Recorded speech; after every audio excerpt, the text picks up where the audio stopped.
ప్రేక్షకులందరికీ శుభములు తెలియజేస్తుంటూ ఉన్నాం.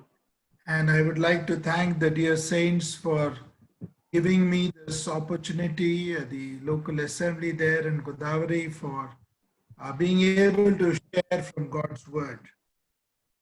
గోదావరిలో ఉన్నటువంటి స్థానిక సంఘ పరిశుద్ధులు ప్రేమించి నాకు దయచేసినటువంటి ఈ సమయాన్ని బట్టి సందర్భాన్ని బట్టి మరొకసారి దేవునికి కృతజ్ఞతాస్తుతులు చెల్లిస్తూ ఉంటున్నాను. Also would like to thank our dear brother Ezekiel for helping with the translation this evening.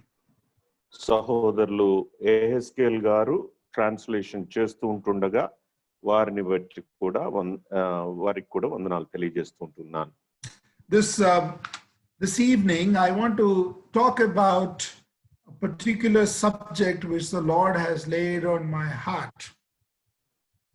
ఈ సాయంత్రం సమయంలో దేవుడు నా హృదయంలో పెట్టినటువంటి భారాన్ని బట్టి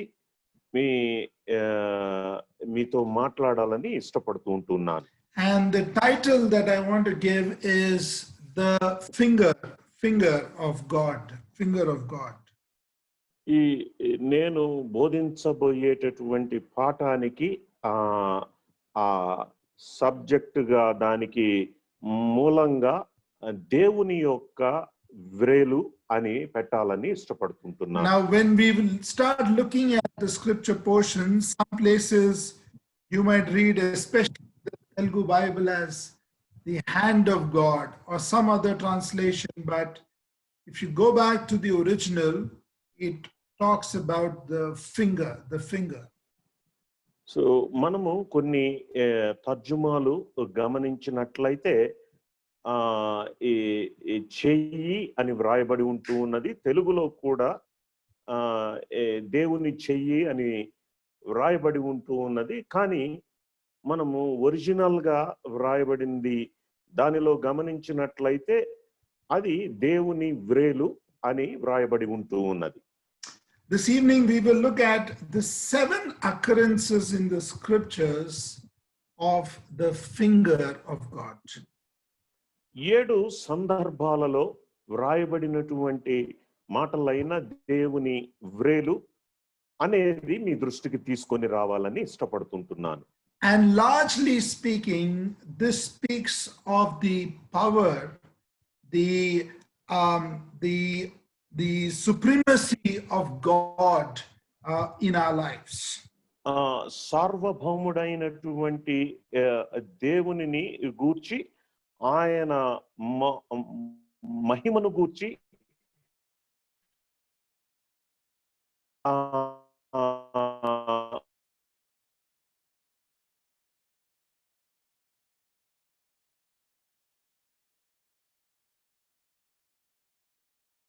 కాండము 8వ అధ్యాయానికి త్రిపుదామా? And I would like that we read verses 18 and 19, and our brother can read in Telugu, chapter 8, verse 18, 19. నిర్గమకాండము 8వ అధ్యాయము 18, 19 వచనాలు చదువుకున్నాం. శకునగాండ్రు కూడా పేలను పుట్టించవలనని తమ మంత్రముల చేత అట్లు చేసిరి గాని అది వారి వలన కాకపోయెను. పేలు మనుష్యుల మీదను జంతువుల మీదను ఉండగా శకునగాండ్రు ఇది దైవశక్తి అని ఫరోతో చెప్పిరి. అయితే యెహోవా చెప్పినట్టు ఫరో హృదయము కఠినమాయెను, అతడు వారి మాట వినకపోయెను. May our good Lord add his blessings on what we have read. మనము చదవబడినటువంటి మాటలను దేవుడు మన కొరకై దీవించి ఆశీర్వదించునుగాక. In verse 19 we read that phrase, then the magicians said unto Pharaoh, this is the finger of God. 19వ వచనములో మనము చూచినట్లయితే శకునగాండ్రు ఇది దైవశక్తి అని ఫరోతో చెప్పిరి, కానీ ఇంగ్లీష్ లో దేవుని వ్రేలు అని వ్రాయబడి ఉన్నది.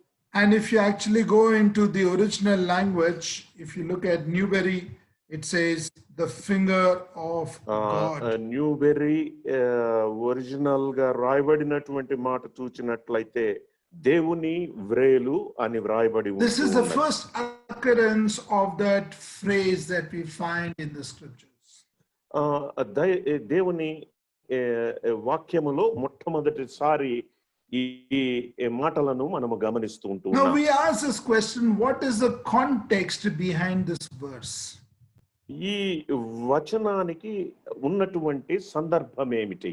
We find that there were totally 10 plagues that came in Egypt before the children of Israel were redeemed and taken out.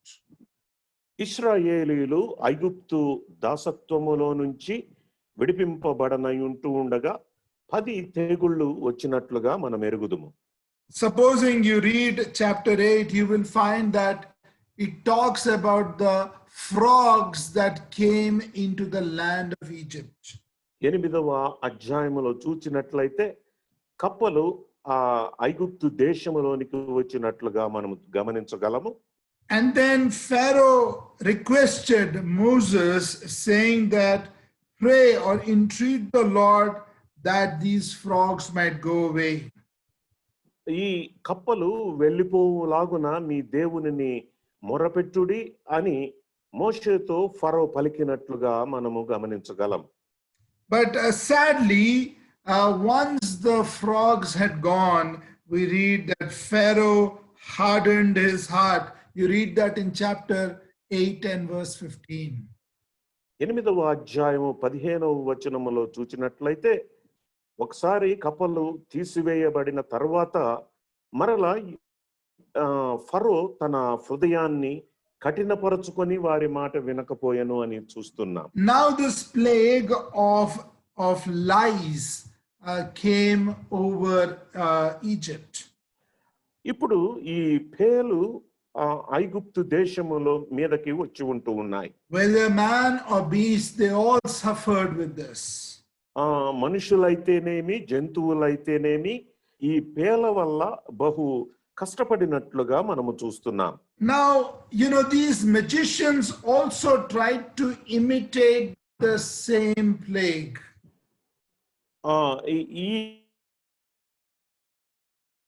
ఈ మంత్రాళ్ళు కూడా ఏదైతే మోషే చేత చేయబడిందో దాన్ని చేసినట్లుగా You will remember in chapter 7 that Aaron threw the rod on the ground and it became a snake. అహరోను తన చేతికర్రను నేల మీద వేయగా అది సర్పముగా మారినట్లుగా మనం గమనించగలం. And then we find that the Egyptians of the magicians of Egypt, they also did the same thing. అక్కడ ఉన్నటువంటి ఆ మంత్రగాళ్ళు కూడా అదే విధంగా వారు చేసినట్లుగా మనము గమనిస్తాం. When it came to this particular plague, the magicians came and said, we are unable to do this because this is the finger of God, this is the power of God. కానీ ఇక్కడైతే ఈ శకునగాండ్రు మేము ఏమి చేయలేము, ఎందుకు అంటే అది దేవుని శక్తి అని పలుకుతున్నట్లుగా మనము చూస్తున్నాం. We are passing through very difficult times. I don't think in our lifetime any one of us has seen anything like what is happening with COVID-19. ఈ COVID-19 ద్వారా జరుగుతున్నటువంటి పరిస్థితులను మనము గమనించినట్లయితే మన జీవితంలో ఇంతవరకు ఎప్పుడు ఇటువంటివి మనము చూసిండే. Let me assure you that our God is in control. Our God is in control. కానీ దేవుడైతే ఆయన సార్వభౌముడైంటుండగా అన్నింటినీ ఆయన తన చేతిలో కలిగి ఉన్నట్లుగా మనము గమనించగలము. Dear ones, we have two options. Either be like Pharaoh, whose heart was hardened. He hardened his heart, or we turn to God. మనము ఫరో వలె హృదయాన్ని కఠినము చేసుకోవడము ఒక తత్వం అయి ఉంటే మరొక తత్వము దేవుని వైపు తిరగడము అవుతూ ఉంటూ ఉన్నది. See, these circumstances are the same. It is how we react to them. పరిస్థితులు ఎప్పటికీ సమానంగా ఉంటూ ఉన్నాయి. కానీ మనం ఏ గ్రహిస్తాము అనేది ముఖ్యమైనది. You know, it is like the sun. It can make the clay hard, but it can melt the ice and make it water. ఉదాహరణకు సూర్యుడు మట్టిని గట్టిగా చేయగలడు, అదే సమయంలో ice గడ్డను కరిగించగలడు. See, it is not the problem with the sun, it is how we react. అది సూర్యునితో ఉన్నటువంటి సమస్య కాదు, కానీ మనము ఎలాగూ స్పందిస్తున్నాము అనేది. These men in Egypt never learned a lesson. ఐగుప్తులో ఉన్నటువంటి మనుషులు ఎప్పటికీ పాఠము నేర్చుకున్నటువంటి వారు. And we see their final destruction in chapter 14. 14వ అధ్యాయములో వారు నాశనమైపోయినటువంటి విధానము మనము There we గమనిస్తాం. read those famous words of Moses, "Fear not, stand still, see the salvation of the Lord." Chapter 14 and verse 13. 14వ అధ్యాయము 13వ వచనంలో చూచినట్లయితే మోషే పలుకుతున్నటువంటి మాటలను మనము చూస్తాము. మీరు నిలవబడి దేవుడు దయచేసేటటువంటి రక్షణను చూడుడి అని మోషే పలికినట్లుగా మనము చూడగలం. So I'm going to request you this evening, is there anyone amidst us, out of people who are listening, who is hardening their heart because of the trials in life? Let us not do that, but we might soften our heart and receive Jesus Christ into our lives. ఎవరైనా ఈ సాయంత్రం సమయంలో కష్టమైనటువంటి పరిస్థితులు ఎదుర్కొంటూ ఉంటుండగా వారు తమ హృదయాలను కఠినపరచకుండా ప్రభు అయినటువంటి యేసుక్రీస్తు వారిని సొంత రక్షకునిగా అంగీకరించాల్సిందిగా మీకు తెలియజేస్తుంటూ ఉన్నాను. Don't depend on the world and the tricks and the trades of the world like these magicians. ఈ శకునగాండ్రు లేక మంతగాండ్రు ఏ విధంగా వారి మీద ఏ విధంగా హెరోదు ఫరో రాజు ఆధారపడ్డాడో ఆ విధంగా ఈ లోక సంబంధమైనటువంటి వాటి మీద మనము ఆధారపడకుండా జీవించవలసినటువంటి. Now I want us to turn to a second passage, and that is again in the book of Exodus, chapter 31 and verse number 18. తిరిగి నిర్గమకాండము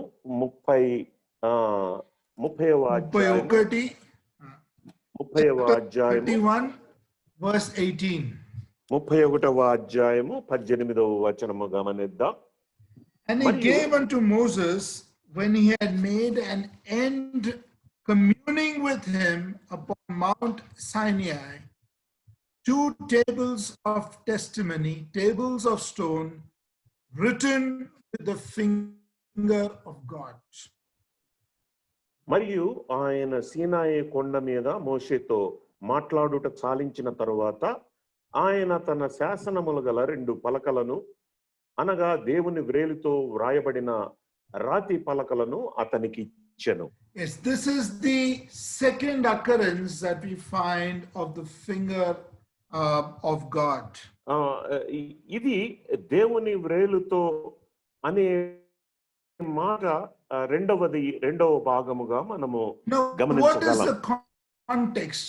We find that Moses had gone into the mount and God was communing with him and he gave him the commandments. These 2 tables are the 10 commandments. మోషే ఆ పర్వతము మీదకి వెళ్ళి దేవుడు ఆయనతో సంభాషించి ఆ 10 ఆజ్ఞలు కలిగినటువంటి పలకలను ఇవ్వడము అనేటటువంటిది సందర్భంగా మనం గమనించగలం. Now, it is so interesting that the commandments have been given to us. మనకు కూడా దేవుని ఆజ్ఞలు ఇవ్వబడి ఉంటూ ఉన్నాయి. Now, what is the value of these commandments? Totally, if you count all the commandments put together, there are 613 commandments.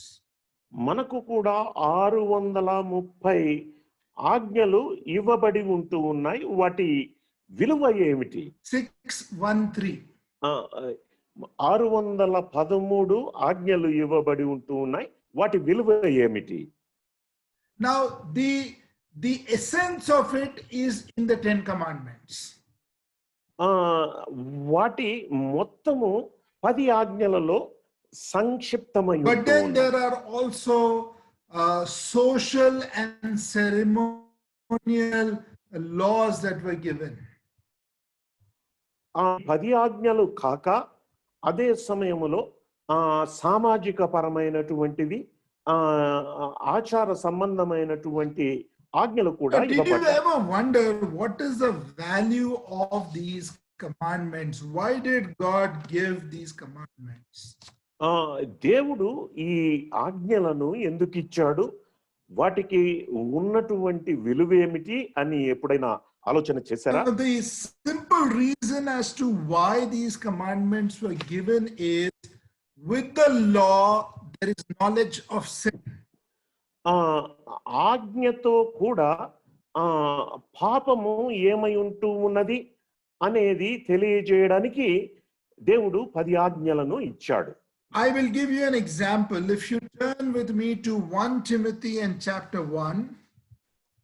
ఒక ఉదాహరణగా మొదటి తిమోతికి వ్రాసినటువంటి పత్రిక, తిమోతికి వ్రాసినటువంటి మొదటి పత్రిక మొదటి అధ్యాయము. Yes, chapter 1 and verse 8.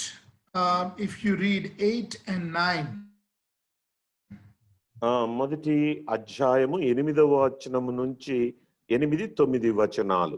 ఆయనను శ్రీమంతుడగు దేవుడు నాకు అప్పగించిన ఆయన మహిమగల సువార్త ప్రకారము ధర్మశాస్త్రము ధర్మ విరోధులకును అవిధేయులకును భక్తిహీనులకును పాపిష్టులకును అపవిత్రులకును మతదూషకులకును పితృహంతకులకును మాతృహంతకులకును నరహంతకులకును వ్యభిచారులకును పురుష సంయోగులకును మనుష్య చోరులకును అబద్ధికులకును అప్రమాణికులకును హితబోధకు విరోధి అయిన వాడు మరి ఎవడైనా ఉండిన ఎడల అట్టివానికి నియమింపబడెను గాని నీతిమంతునికి నియమింపబడలేదని ఎవడైనను ఎరిగి ధర్మానుకూలముగా దానిని ఉపయోగించిన ఎడల ధర్మశాస్త్రము మేలైనదని మనం ఎరుగుదుము. Thank you, brother, for reading that. The law gives us the knowledge of sin. ధర్మశాస్త్రము పాపము ఏమై ఉంటున్నదో అది తెలియజేస్తుంది. But law doesn't give us the ability to become righteous. కానీ ధర్మశాస్త్రము మనలను నీతిమంతులుగా చేయలేదు. That's why, if you go back to the epistle of Romans, మనము రోమా పత్రికకు వెళ్ళినట్లయితే in chapter 4 of Romans, 4వ అధ్యాయములో we read about 2 men who were declared righteous by faith. విశ్వాసము ద్వారా 2 వ్యక్తులు నీతిమంతులుగా తీర్చబడినట్లుగా మనము గమనిస్తాం. We read about Abraham. మొదటి Abraham. Then we read about David. రెండవది దావీదుగా గమనించగలం. In verse 1 we read about Abraham. మొదటి వచనములో అబ్రహామును చూస్తున్నాము. And verse 6 we read about David. 6వ వచనములో దావీదును మనము చూస్తున్నాం. Now think about these 2 men. ఈ ఇద్దరిని గూర్చి ఆలోచన చేద్దాం. Abraham lived before the law was given. Abraham ధర్మశాస్త్రము ఇవ్వక ముందు జీవించినటువంటి వాడు. David lived after the law was given. దావీదు ధర్మశాస్త్రము ఇవ్వబడిన తర్వాత జీవించినటువంటి వాడు. But you know what the writer of Romans says, that both were justified by faith. అయినప్పటికీ ఇద్దరు విశ్వాసము ద్వారా నీతిమంతులుగా తీర్చబడ్డారు. Now the law is there to tell us that we are sinners. ఈ ధర్మశాస్త్రము అనేది పాపాన్ని గూర్చి మాత్రము తెలియజేస్తూ ఉంటూ ఉన్నది. Now, some of you might be thinking, then how did Abraham know that he was a sinner? Because he lived before the law. అలాగైతే అబ్రహాము ఏ విధంగా పాపిని అని గుర్తించి ఉండవచ్చు అని అనుమానం కలగవచ్చు. Now, I'm sure in your assemblies you read systematically the epistles.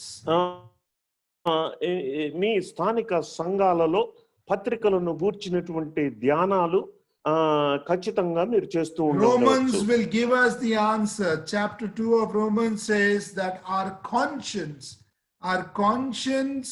was there to tell us that we are not right in the presence of God. This is before the law. ధర్మశాస్త్రాన్ని బట్టి మన మనస్సాక్షి సాక్ష్యమిస్తూ అది మన తలంపుల మీద అది నింద మోపేటటువంటిదిగా ఉన్నట్లుగా మనము గమనించగలం. So why was the law given?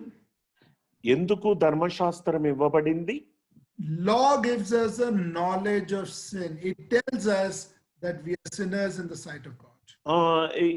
ధర్మశాస్త్రము పాపము ఏ విధమై దాని ప్రభావం ఏమిటి అని అది దేవుని దృష్టిలో ఏ విధంగా ఉంది అని తెలియజేస్తుంది. Let me give you one more example. If you can turn with me to the book of Zechariah in the Old Testament. The book of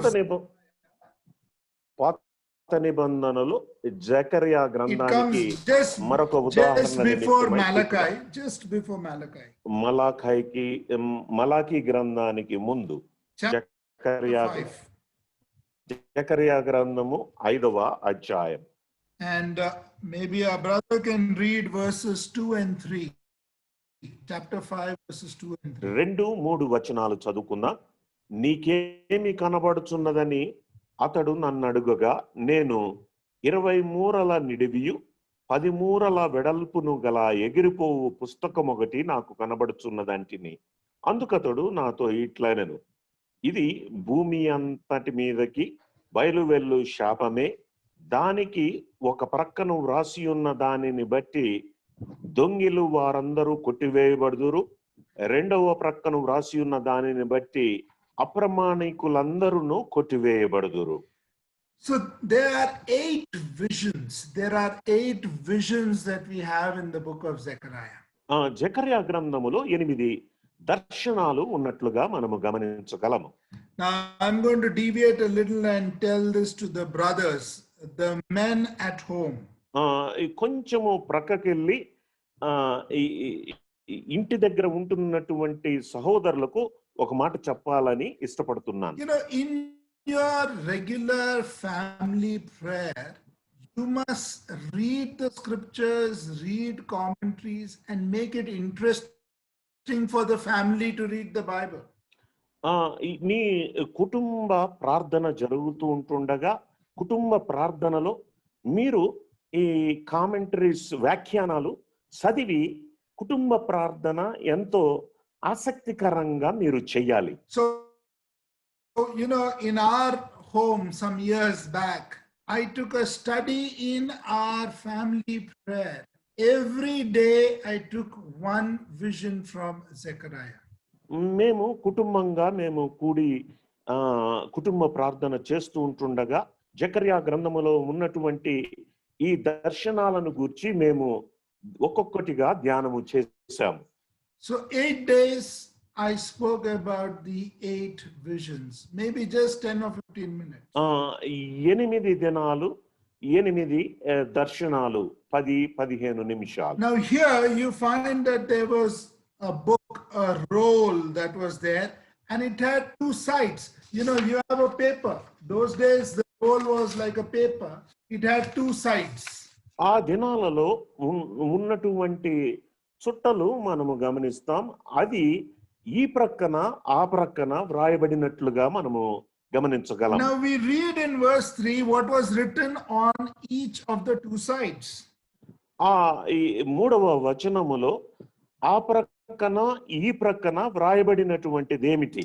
So first it was written, for everyone that stealeth shall be cut off as on this side according to it. ఒక ప్రక్కన వ్రాసి ఉన్న దాన్ని బట్టి దొంగిలు వారందరూ కొట్టివేయబడుదురు. And next it is written, and everyone that sweareth shall be cut off as on that side of it. రెండవ ప్రక్కను వ్రాసి ఉన్న దాన్ని బట్టి అప్రమాణికులందరూ కొట్టివేయబడుదురు. I don't know if you have noticed, this is nothing but the central verse of the 10 commandments. మనము మీరు గమనించారో లేదో కానీ ఈ మాట 10 ఆజ్ఞలలో మధ్యగా ఉన్నటువంటి మాటగా మనము గమనించగలం. So you have 2 tablets that we read in Exodus chapter 31. నిర్గమకాండము 31వ అధ్యాయములో మనము 2 రాతి పలకలు ఉన్నట్లుగా మనము చదివాము. Now 5 on one, 5 on another. 5 ఆజ్ఞలు ఒక పలక మీద, మరి 5 ఆజ్ఞలు మరొక పలక మీద. Now the middle commandment in the first 5 is that you shall not bear false witness. You should not take the name of the Lord thy God in vain. వ్యర్థముగా నీ దేవుని నామమును నీవు ఉచ్చరించకూడదు అనేది మొట్టమొదటిగా వ్రాయబడినట్లు మనం చూస్తున్నాం. chapter 20 of Exodus verse 7. 20వ అధ్యాయము నిర్గమకాండము 20వ అధ్యాయము 7వ వచనములో ఆ మాట వ్రాయబడి ఉంటూ ఉన్నది. And that is what is written in Zechariah chapter 5 verse 3, the last part. The second part, it says that everyone that sweareth shall be cut off on this side. అదే 7వ వచనములో చివరి భాగము అక్కడ వ్రాయబడినట్లుగా మనము చూస్తూ ఉంటూ ఉన్నాం. Now you come to the other side of the scroll. మరొక వైపుకు మనము వచ్చినట్లయితే it says thou shalt not steal. నీవు దొంగిలించకూడదు అనే మాటను చూస్తున్నాం. And that is what we read also in Zechariah, for everyone that stealeth shall be cut off. 20 verse 15 Exodus. నిర్గమకాండం 20వ అధ్యాయం 15వ వచనములో దొంగిలకూడదు అని ఇక్కడ వ్రాయబడి ఉంటూ ఉన్నది. జకర్యా గ్రంథములో దొంగిలించు వారు కొట్టివేయబడుదురు అని వ్రాయబడి ఉంటూ ఉన్నది. You know what is the context in the book of Zechariah? జకర్యా గ్రంథములో వ్రాయబడినటువంటి సందర్భం ఏమిటి? It is very simple. God is saying that the entire nation, they're going to come back from Babylon, but the entire nation has been found guilty. One is sin against God, swearing, and the other is sin against man, stealing. బబులోను దాసత్వము నుంచి ఇశ్రాయేలీలంతా తిరిగి వస్తారు, కానీ వారు దేవుని అలాగే ఈ ధర్మశాస్త్రం వ్యతిరేకంగా వీరు దోషులై పాపము చేసినటువంటి వారుగా ఉంటారు. Okay, let us now come to one more verse and we will read from the book of Psalms. Psalm 8. 8వ కీర్తనలో మరొక ఉదాహరణమును గమనిద్దాం. This is the third time we read of the finger. మూడవదిగా దేవుని వ్రేలు అని వ్రాయబడిన 3వ సందర్భాన్ని ఇక్కడ మనము గమనిస్తాం. Now again, some translations might call it the hand or something else, but if you go back to the original, the word is finger. దేవుని హస్తము అని అనేక చోట్ల వ్రాయబడి ఉండవచ్చు, కానీ ఒరిజినల్ గా మనము చూచినట్లయితే అది దేవుని వ్రేలు అని గమనించగలము. Chapter 8 and verse 3. 8వ కీర్తన 3వ చరణము గమనించండి. నీ చేతి పని అయిన నీ ఆకాశములను నీవు కలుగజేసిన చంద్ర నక్షత్రములను నేను చూడగా నీవు మనుష్యుని జ్ఞాపకము చేసుకొనుటకు వాడేపాటివాడు. Thank you, brother. I think Telugu Bible says cheti, hand, but the original says, consider thy heavens, the work of thy fingers. తెలుగులో అయితే చేయి రాయబడి ఉంటూ ఉన్నది, కానీ ఇంగ్లీష్ లో ఆ, ఈ వ్రేళ్ళు అని వ్రాయబడినట్లుగా Yes. మనము గమనిస్తూ ఉన్నాం. The work of thy fingers. ఆ, ఈ నీ ఈ వ్రేలి పని అని మనము చూస్తున్నాం. What is this hand or the finger of God? It is the creation of this world. ఆ, ఈ దేవుని వ్రేళ్లను గూర్చి మనం ఆలోచిస్తూ ఉంటుండగా ఆయన సృష్టిని సృష్టికర్త అనే సంగతి మనకు Now, తెలియజేస్తూ this ఉంటున్నది. is really beautiful. You know what he is saying?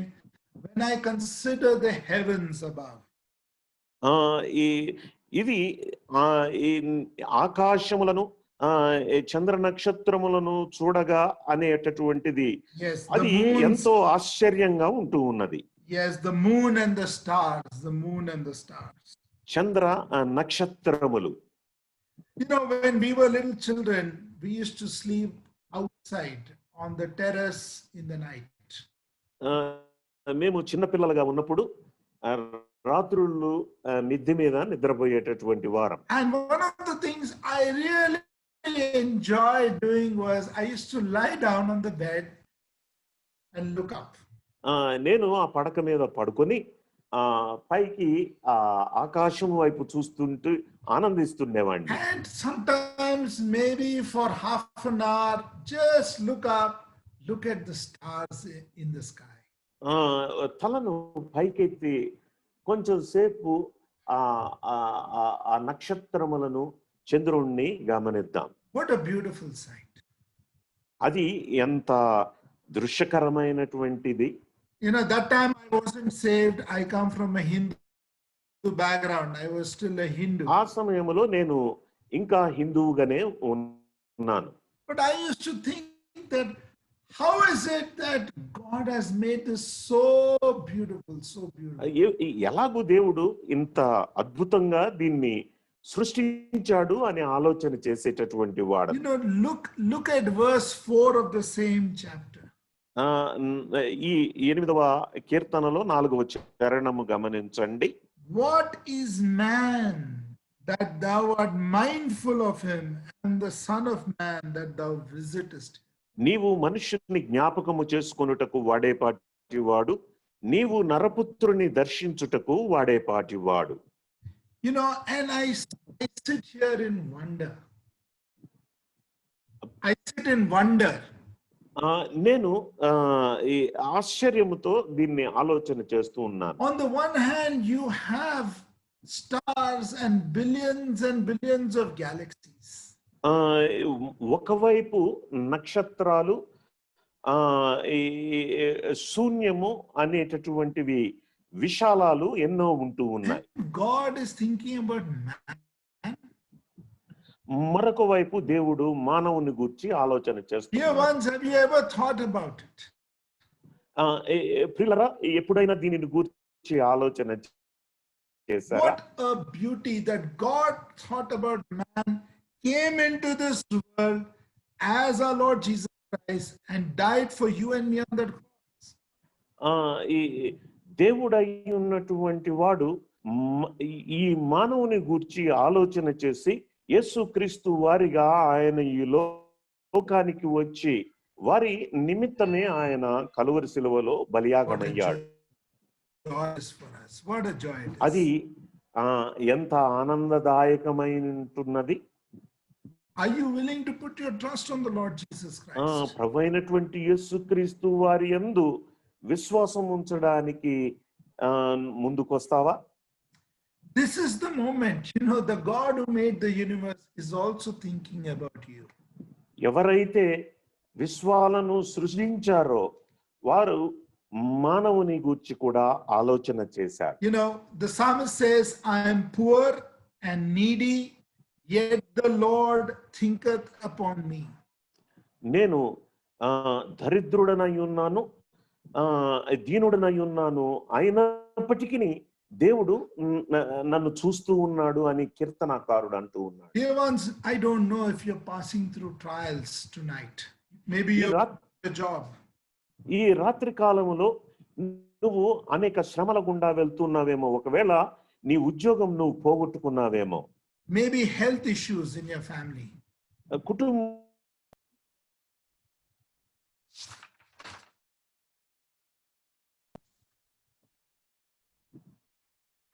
health issues in the family. ఆరోగ్య పరిస్థితులు సరిగా లేవేమో. It could be family. కుటుంబ సమస్యలే అయి ఉండవచ్చు.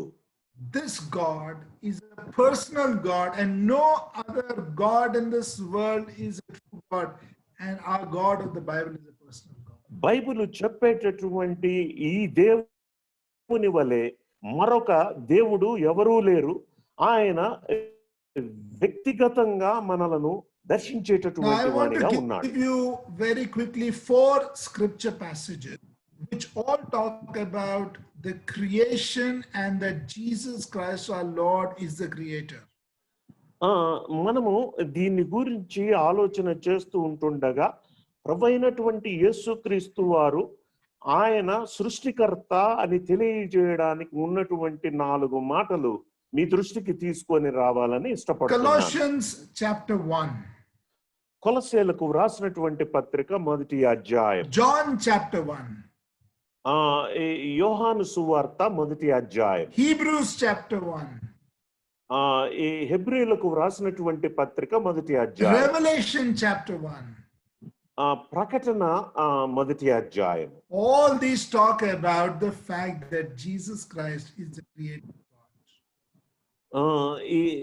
ఈ 4 అధ్యాయాలు ప్రభువైనటువంటి యేసుక్రీస్తు వారు సృష్టికర్త అని తెలియజేస్తూ ఉంటున్నారు. Listen to this again. John chapter 1. యోహాను సువార్త 1వ అధ్యాయము. Colossians chapter 1. కొలస్సీలకు వ్రాసినటువంటి పత్రిక 1వ అధ్యాయము. Hebrews chapter 1. హెబ్రీయులకు వ్రాసినటువంటి పత్రిక 1వ అధ్యాయము. And then Revelation chapter 1. ప్రకటన 1వ అధ్యాయం. I will just take you to Colossians chapter 1 very briefly. సంకుచితంగా కొలస్సీలకు రాసినటువంటి పత్రిక 1కు వెళ్దాం. Colossians chapter 1 and verse number 16. కొలస్సీలకు వ్రాసినటువంటి పత్రిక 1వ అధ్యాయము 16వ వచనం. ఎలయనగా ఆకాశమందున్నవియు భూమి అందున్నవియు దృశ్యమైనవి గాని అదృశ్యమైనవి గాని అవి సింహాసనములైనను ప్రభుత్వములైనను ప్రధానులైనను అధికారములైనను సర్వమును ఆయన యందు సృజింపబడెను. సర్వమును ఆయన ద్వారాను ఆయనను బట్టి సృజింపబడెను. Thank you, brother. We have at least 8 different domains in which things were created.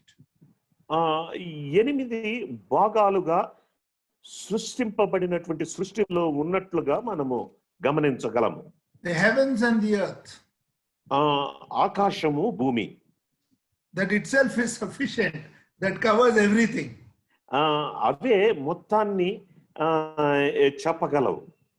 But the visible and the invisible.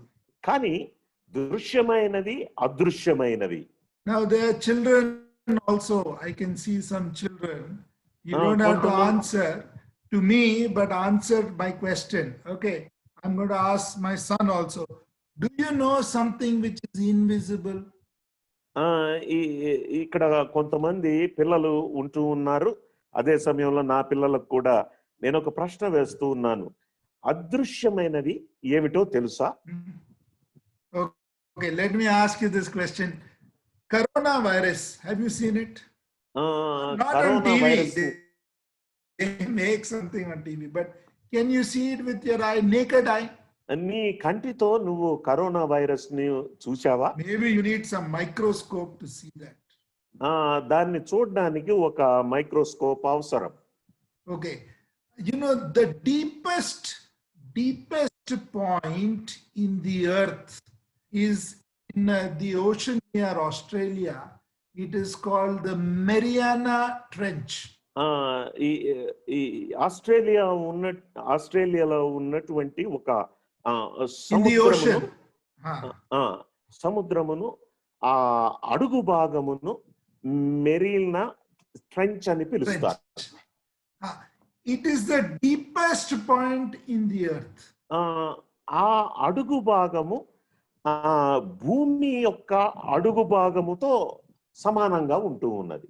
Okay, let me explain how deep it is. అది ఎంత లోతు తో ఒక్కసారి వివరిస్తాను.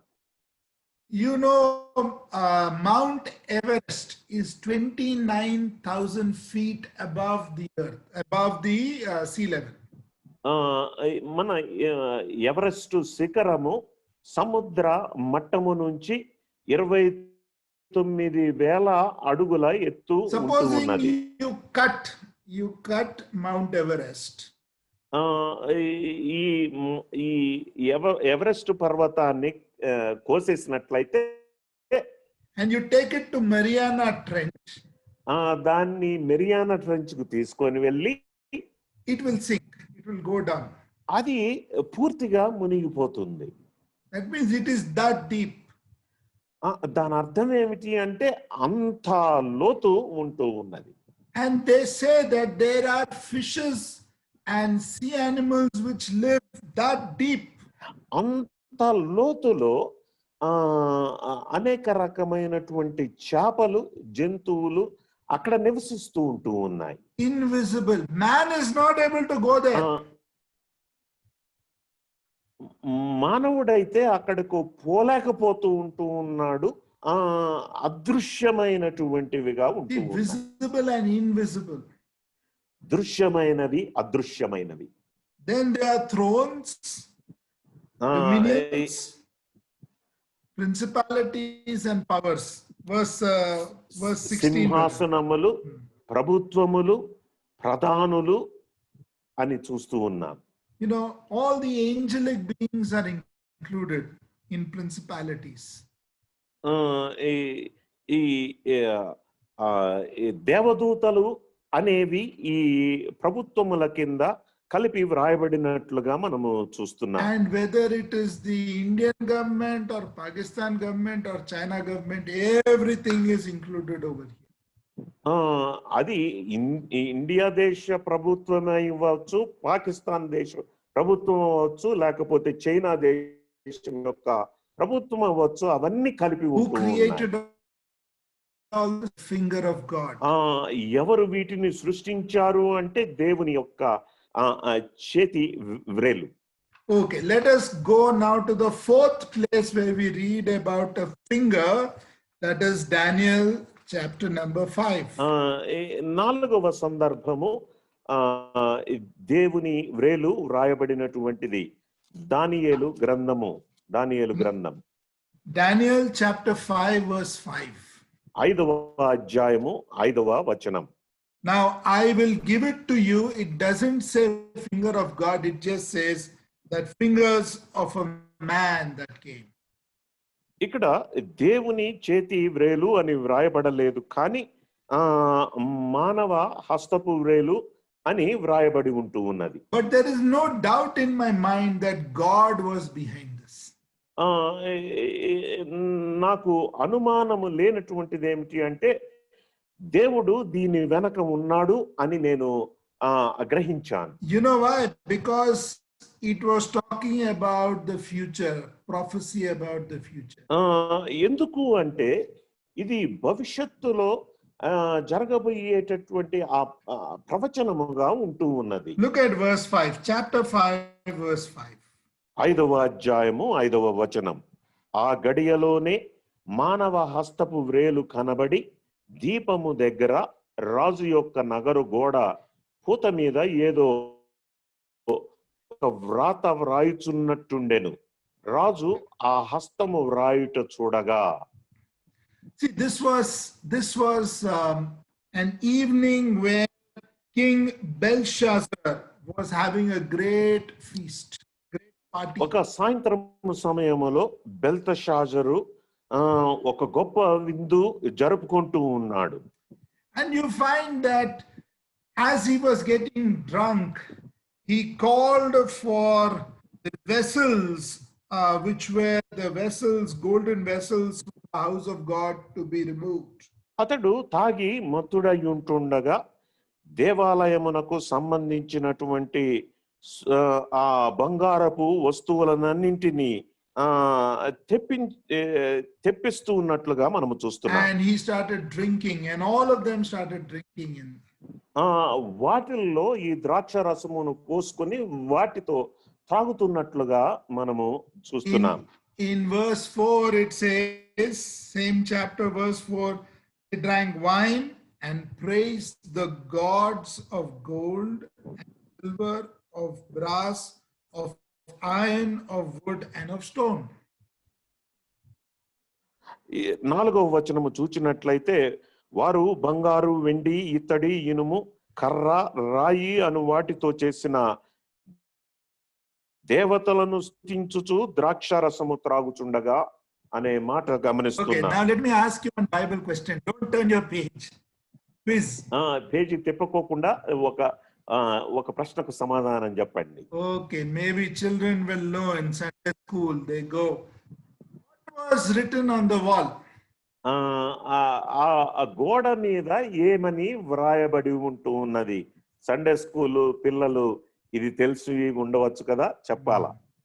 I hope you know that. It was written in a different language. Nobody could understand. అది వేరే భాషలో వ్రాయబడి ఉంటూ ఉండగా ఎవరు దానిని అర్థం చేసుకునేటటువంటి వారుగా లేరు. Now listen to this. It was written as mene mene మెనే మెనే tekel uparsin. టెకెల్ ఉపార్సిన్ అని వ్రాయబడి ఉంటూ ఉన్నది. Verse 25 of same chapter 5 verse 25. 5వ అధ్యాయము 25వ వచనములో Mene mene tekel uparsin. Yes, brother. In Telugu it is 24, brother. Okay, 24 there. కావున ఆయన ఎదుట నుండి ఈ ఎరచెయ్యి వచ్చి ఈ వ్రాతను వ్రాసిన శాసన మీదగా మెనే మెనే టెకెల్ ఉపార్సిన్. What is the meaning of that? దాని అర్థమేమిటి?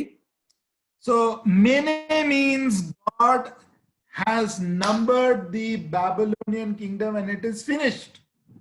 దేవుడు బబులోను యొక్క ప్రభుత్వమును గూర్చి లెక్క చూశాడు, అది ముగించబడుతుంది. See, that's why I'm saying that while it is the finger of man, God is behind that. ఇక్కడ మానవ హస్తపు వ్రేళ్ళు అని వ్రాయబడినప్పటికీ దేవుడు భవిష్యత్తును గూర్చి మాట్లాడుతూ ఉన్నాడు కాబట్టి దేవుని హస్తము దాని వెనక ఉంటూ ఉన్నది. Okay, tekel. What is the meaning of tekel? టెకెల్ అంటే అర్థమేమిటి? You know, it is tarazu, weight. You know, in our shops we have that tarazu to weigh the things. షాపుల్లో గమనించినట్లయితే త్రాసు అనేది ఉంటుంది కదా, కొలిచేటటువంటిది. It says tekel means you are weighed in the balances and are found wanting. ఆయన నిన్ను త్రాసులో తూచగా నీవు తక్కువగా కనబడితివి. And you know, this is for King Belshazzar. ఇది బెల్షాజర్ కు సంబంధించినటువంటిది. Now I want to ask this question tonight. If God were to weigh us, what will be his conclusion? ఈ రాత్రి కాలంలో దేవుడు నిన్ను నన్ను కొలత కొలిచినట్లయితే నీ పరిస్థితి ఏమిటి, నా పరిస్థితి? Yes, I know that he was an ungodly king, so there is no comparison. One day, let me remind you, when we stand in front of our Lord Jesus Christ, he will weigh us. ఈయన అన్యుడైనటువంటి రాజు, పోలిక లేదు, కానీ మనము క్రీస్తు న్యాయపీఠము ఎదుట నిలబడినప్పుడు ఆయన తూచినట్లయితే ఏంటి మన పరిస్థితి? You know, there were 12 gates around Jerusalem.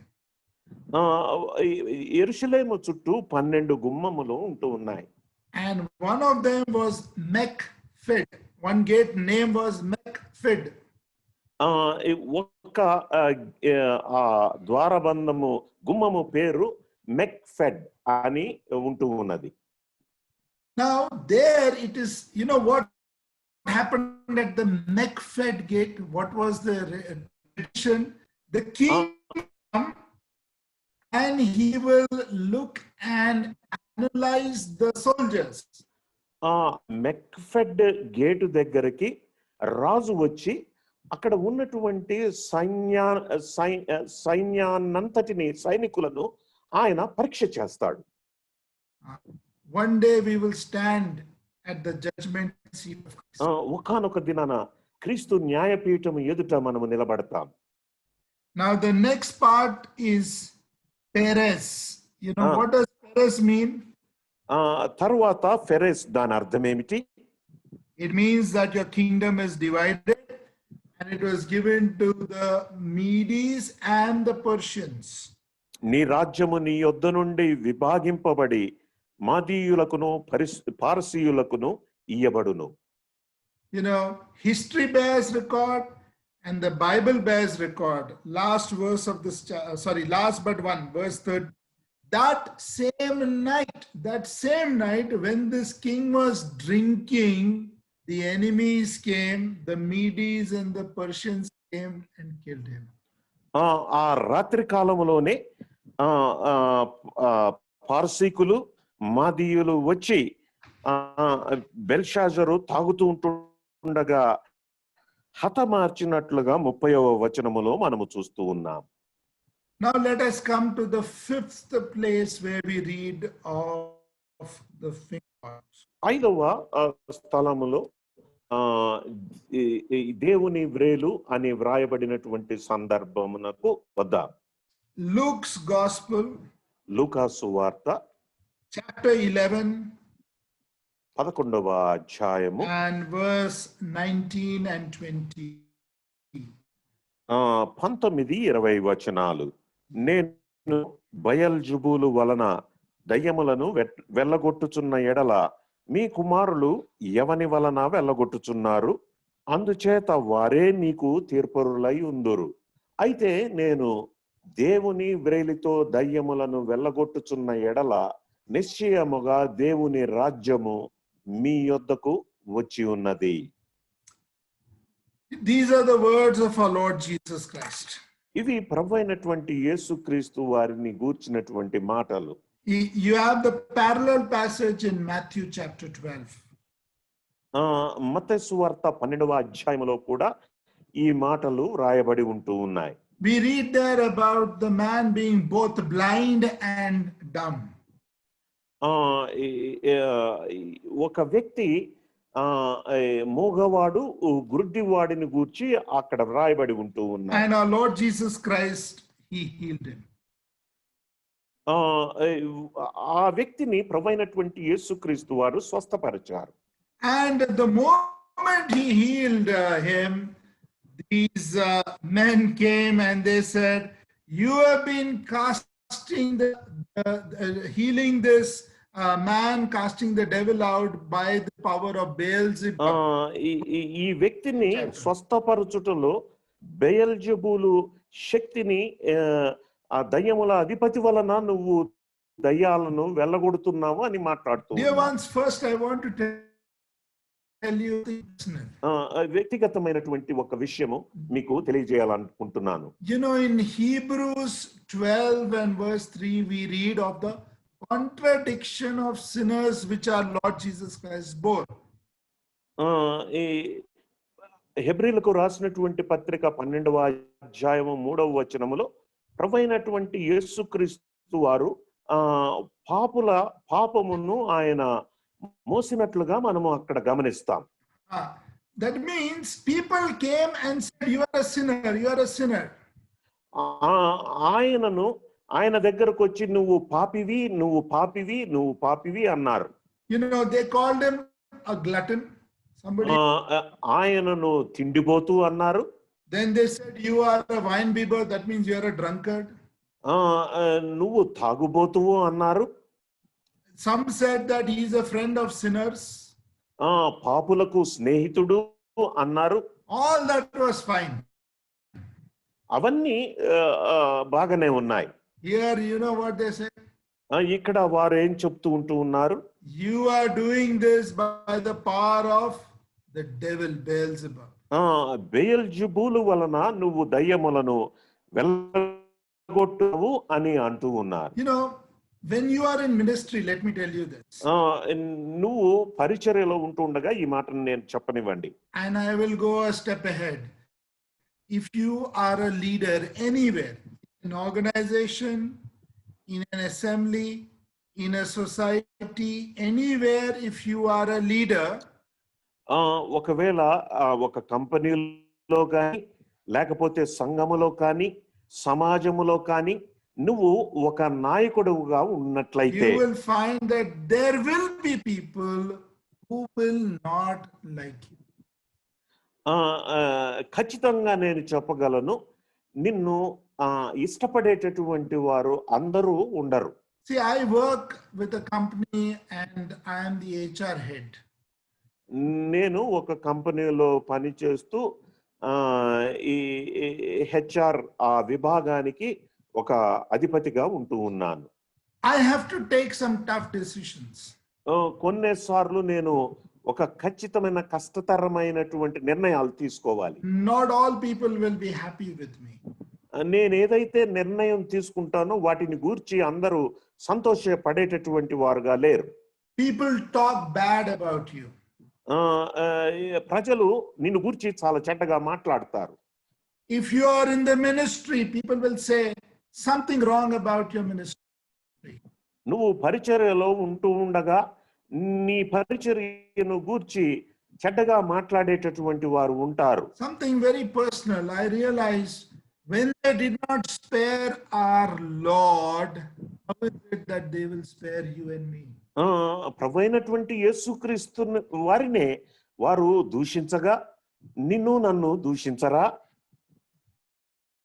They called him, almost saying that you are working with the hand of the devil, Beelzebub. నువ్వు దయ్యములతో కలిసి పనిచేస్తున్నావు అని మాట్లాడుతూ ఉన్నారు. Now look at verse 20, what we 20వ వచనము గమనించండి. But if I with the finger of God, the power of God, cast out devils, no doubt the kingdom of God is come upon you. They were waiting for the kingdom of God. He is saying, look at this miracle. This is evidence that the kingdom of God is now come up upon you. 20వ వచనములో మనము గమనించగా దాని వివరణను చూచినట్లయితే ఇది దేవుని శక్తి. ఈ జరగబడినటువంటి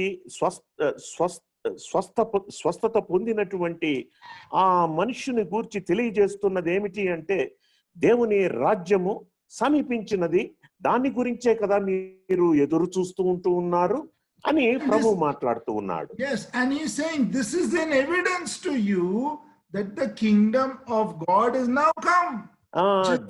దేవుని రాజ్యము సమీపించినది అనే దానికి అది సాక్ష్యంగా రుజువుగా ఉంటూ ఉన్నది. People would not accept that. కానీ ప్రజలు దాన్ని అంగీకరించలేదు. Now in the parallel passage, మనము దీనికి సమాంతరమైనటువంటి సందర్భములో in Matthew 20, Matthew 12, మత్తయి సువార్త 12వ అధ్యాయములో you read of one phrase that lot of people misunderstand: blasphemy against the Holy Spirit. పరిశుద్ధాత్మను Chapter 12 verse 31. 12వ అధ్యాయం, మత్తయి సువార్త 12వ అధ్యాయములో 31వ వచనము పరిశుద్ధాత్మను దూషించినటువంటి సందర్భము మనము చూస్తాం. Now let me explain that very quickly because you need solid, good foundational teaching. దీని గురించి నేను వివరించాలని ఇష్టపడుతున్నాను, ఎందుకంటే ఖచ్చితమైనటువంటి బోధ మనం ఎరిగినటువంటి వారంగా ఉండాలి కాబట్టి. Blasphemy against the Holy Spirit is not just rejecting the work of Christ. No. ఆత్మ విషయమైన దూషణ అనేది ప్రభువైనటువంటి యేసుక్రీస్తు వారిని తృణీకరించడం మాత్రమే కాదు. It is more than that. అంతకంటే మించినది. I'll explain that to you. Blasphemy against the Holy Spirit means ascribing the work that the Lord Jesus Christ did when he was on earth to the devil. ప్రభువైనటువంటి యేసుక్రీస్తు వారు మానవునిగా ఈ లోకములో జీవించినప్పుడు ఆయన చేసినటువంటి ఆ పనిని ఆ దయ్యమునకు ఆపాదించడం. Our Lord Jesus Christ, he was justified in the Spirit. That means he was full of the Holy Ghost. Everything he did was by the power of the Holy Spirit. ప్రభువైనటువంటి యేసుక్రీస్తు వారు ఆయన ఈ లోకములో ఉండగా ఆయన చేసినటువంటి ప్రతి ఒక్క పని ఆ పరిశుద్ధాత్ముని శక్తి ద్వారా ఆయన చేసినటువంటి వానిగా ఉన్నాడు. But instead of ascribing it to the power of the Holy Spirit, ascribing it to the devil. అది పరిశుద్ధాత్మకు ఆపాదించవలసిన దానికి బదులు వారు దయ్యములకు ఆపాదిస్తున్నటువంటి వారుగా ఉన్నారు. Now note down 3 words. I'll explain. 3 మాటలు గుర్తుంచుకోండి. Jesus Christ physically on earth. ప్రభువైనటువంటి యేసుక్రీస్తు వారు మానవునిగా ఈ లోకంలో ఉన్నారు. Power of the Holy Spirit. పరిశుద్ధాత్ముని శక్తి ఉంటూ ఉన్నది. And ascribing it to the devil. దయ్యములకు ఆపాదించడం. Now these all 3 have to be there. That is what is the blasphemy of the Holy Spirit against the Holy Spirit. ఈ 3 ఉంటూ ఉండగా అదే ఆత్మ విషయమైన దూషణగా మనము గమనించగలం. Can somebody do the blasphemy against the Holy Spirit today? ఈ దినాన ఎవరైనా పరిశుద్ధాత్మనికి వ్యతిరేకంగా దూషణ చేయగలరా? Answer is no. దాని జవాబు ఏమిటి అంటే కాదు. Because the Lord Jesus Christ is first physically not here on earth. ప్రభువైనటువంటి యేసుక్రీస్తు వారు మానవునిగా ఈ లోకంలో లేరు కాబట్టి. Therefore you cannot ascribe the work that he did by the power of the Holy Spirit unto the devil. అందువలన ఆయన చేసినటువంటి కార్యాలను పరిశుద్ధాత్మ శక్తిని బట్టి దానిని దయ్యములకు ఆపాదించలేం. I hope you have understood it. మీకు అర్థమైందని నేను అనుకుంటున్నాను. This can only happen when the Lord Jesus Christ was on earth. ఇది ప్రభువైనటువంటి యేసుక్రీస్తు వారు ఈ లోకములో ఉన్నప్పుడు మాత్రమే అది సంభవం. It is not just the rejection of the gospel. That is not blasphemy of the Holy Spirit. సువార్తను వ్యతిరేకించడము లేక తృణీకరించడము అనేది ఆత్మ విషయమైనటువంటి దూషణ కాదు సుమా. Now I'm going to tell you, do you have this in Telugu? It is translated in every single this thing. The Bible commentary by William MacDonald. William MacDonald ద్వారా రాయబడినటువంటి ఈ Bible వ్యాఖ్యానము మీ తెలుగులో కూడా ఉందనుకుంటా. It is there in almost every language. ప్రతి ఒక్క భాషలో అది తర్జుమా చేయబడి ఉంటూ ఉన్నది. By a good Bible commentary from brethren writers. సహోదరుల ఈ రచయితలు ఎవరైతే ఉన్నారో వారు వ్రాసినటువంటి వ్యాఖ్యానాలు కొనుక్కోండి. And you will find many of these truths explained there. ఈ సత్యాలు అనేకము అక్కడ వివరించబడ్డాయి. Okay, now number 6, the finger of God. 6వది దేవుని వ్రేలు. It is John's Gospel chapter 8. యోహాను సువార్త 8వ అధ్యాయం. యోహాను John's సువార్త Gospel chapter 8 and verse number 6.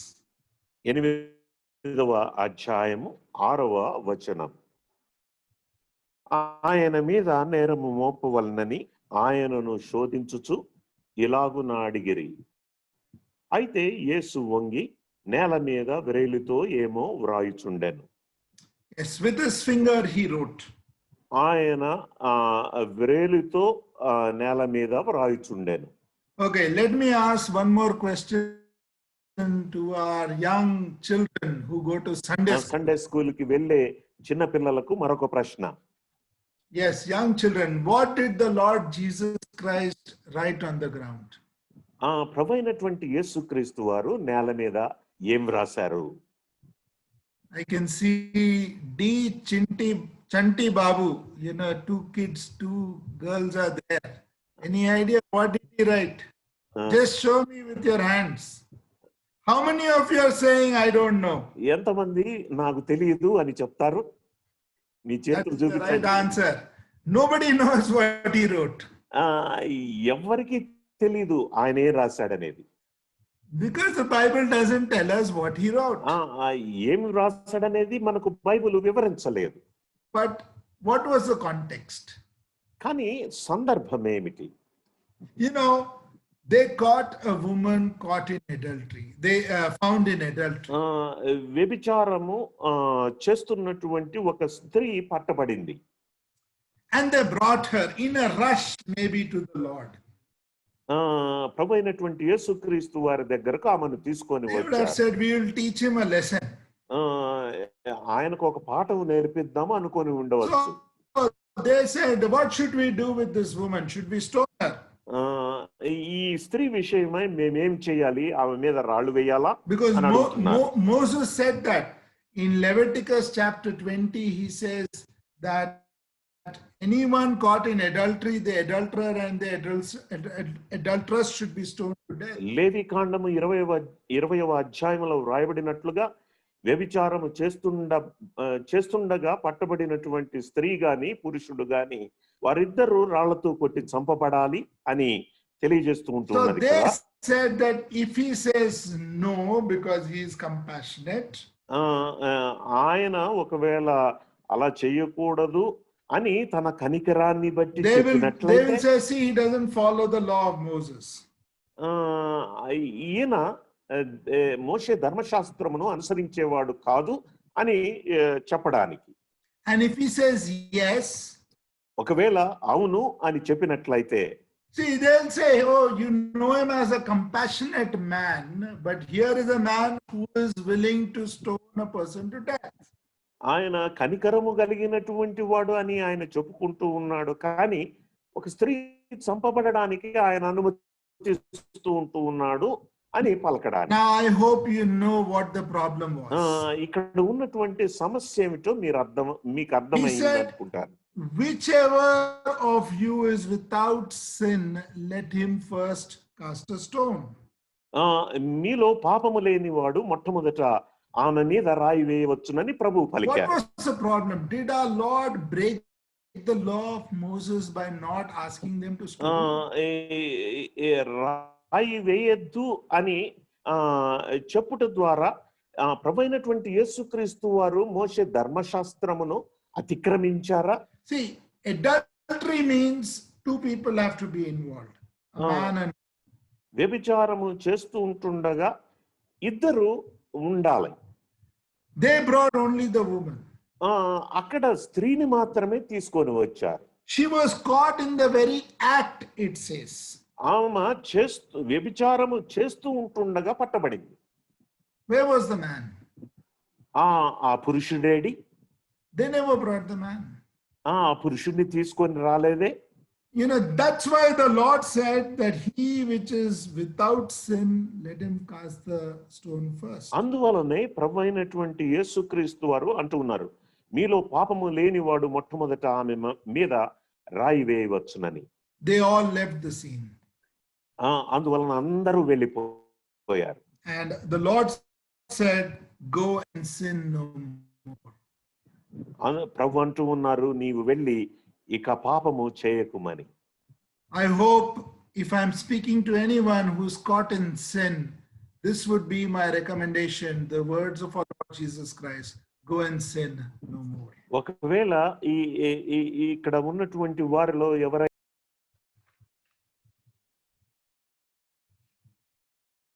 మాట్లాడుతున్నటువంటి మాట ఏమిటి అంటే, ప్రభువు చెప్పినటువంటి మాటనే నేను చెప్తూ ఉంటున్నాను, నీవు వెళ్ళి ఇక పాపము చేయకుమని. Now the seventh one. ఏడవ మాట.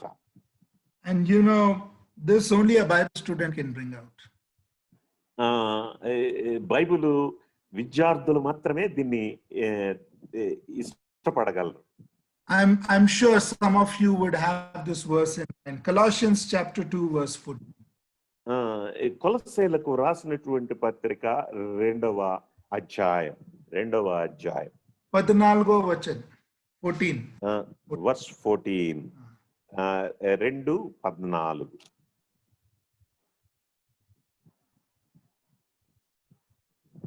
మరియు అపరాధముల వలనను శరీరమందు సున్నతి పొందకయుండుట వలనైనను మీరు మృతులై ఉండగా దేవుడు వ్రాతరూపకమైన ఆజ్ఞల వలన మన మీద రుణముగాను మనకు విరోధముగాను నుండిన పత్రమును మేకులతో సిలువకు కొట్టి దాని మీది చేవ్రాతను తుడిచివేసి మనకు అడ్డము లేకుండా దానిని ఎత్తివేసి మన అపరాధములన్నింటినీ క్షమించి ఆయనతో కూడా మిమ్మును జీవింపచేశాను. The handwriting of ordinances. దేవుని కట్టలు. You know, these are nothing but the commandments given to Moses. He's again bringing that up. మోషేకు ఇవ్వబడినటువంటి ఆ ఆజ్ఞలు మరలా ఇక్కడ వ్రాయబడుతుంది. You know, the law condemned us. Law condemned us. ధర్మశాస్త్రము మనలను శపించబడినటువంటి వారిగా చేసింది. But the Lord Jesus Christ has redeemed us. కానీ ప్రభువైనటువంటి యేసుక్రీస్తు వారు మనలను విడిపింపచేశారు. Now, this was a common practice in those days. ఆ దినాలలో జరిగేటటువంటి సామాన్యమైనటువంటి పని ఇది. Supposing Livingston gives me a loan of say 10 lakh rupees. Livingstone సహోదరునికి 10 లక్షలు అప్పుగా ఇచ్చారు. And I am unable to pay him. దాన్ని తిరిగి నేను చెల్లించలేకపోతూ ఉన్నాను. Then they will put a notice outside my house. నా ఇంటి బయట ఒక నోటీస్ ను అంటిస్తున్నారు. And nail it. Put a nail. దానిని ఒక మేకుతో ఆ నోటీస్ ను కొడుతున్నారు. 10 lakh rupees not paid.